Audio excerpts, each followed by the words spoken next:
মির্জা আব্বাসের চেহারা ধারণ করে আসুক বা অন্য কেউ, তাহলে আমরা তাদেরকে বলবো বাংলাদেশে কোনো চাঁদাবাজি চলবে না। এবং আপনারা জানেন বাংলাদেশের সবচেয়ে বড় চাঁদাবাজি হয় সড়ক পথে, কিন্তু যে ব্যক্তিকে চাঁদাবাজকে জায়েজ করতে চায়, চাঁদাবাজকে স্বীকৃতি দিতে চায়, তাকে আবারই হলো সড়ক পরিবহনের দায়িত্ব দেওয়া হয়েছে।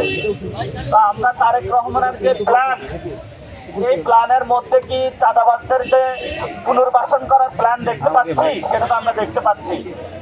আমরা জনাব তারেক রহমানকে অনুরোধ জানাবো, আপনার প্ল্যানে কোনো চাঁদাবাজদের রাখবেন না। যদি রাখেন তাহলে চাঁদাবাজদের যে পরিণতি হয়েছে আপনাদেরও ইনশাল্লাহ সেই পরিণতি হবে।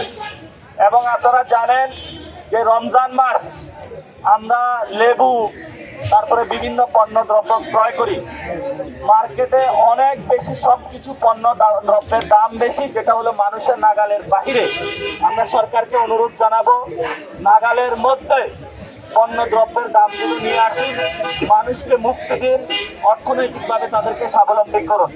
এবং যারা শ্রমিক রয়েছে তাদের আপনারা পাশে দাঁড়ান। শ্রমিকদের পাশে যদি না দাঁড়ান, এই শ্রমিক মানুষগুলো কোথায় যাবে? এই জন্য ইনফরমাল সেক্টরে যারা শ্রমিক রয়েছে, রিক্সাওয়ালা যারা ঢাকা রয়েছে, তাদেরকে লাইসেন্সের আওতা নেন। তাদের থেকে কেউ যাতে চাঁদাবাজি না করতে পারে, লাইসেন্স পারমিটের নামে কোনো থানা যাতে চাঁদাবাজি না করতে পারে, সেগুলো আপনারা নিশ্চিত করেন।